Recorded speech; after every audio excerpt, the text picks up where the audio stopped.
For today's video mga lods, tiradan to kung adlaw magama mata mga lods sa short video long sleeve nga sublimission mga lods. Bani na mudan niyo mga lods kung sa pagtirada sa sublimission nga long sleeve mga lods. Ang nakanindot lang ni lods kay lamin na siya pang ride mga lods. All around na siya mga lods, pwede pang dagat, pwede po pang ride mga lods. Pwede po ni siya lods sa tigno nga panahon, pwede na sa buton siya mga lods, dabis po na siya mga lods. Gi-design na siya mga lods, ato nang gi-print mga lods. Pag man nag-print mga lods, ato na hang-prison mga lods. Ang unang gitirahan to mga lods, gitiradahan mga lods kining bukton niya mga lods, isunod din lods pag sa bukton mga lods, isunod din ang iyang lawas mga lods.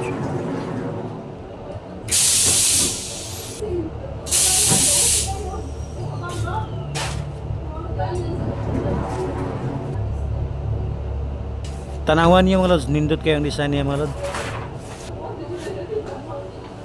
Gato na pag ibutan ng tila din lods, gato isunod ang lawas mga bagitpis mga lods para matapos na siya mga lods.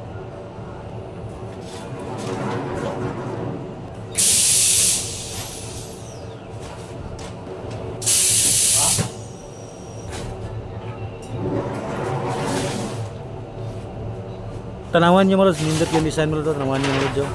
Okay talaga mga lods ang iyang design.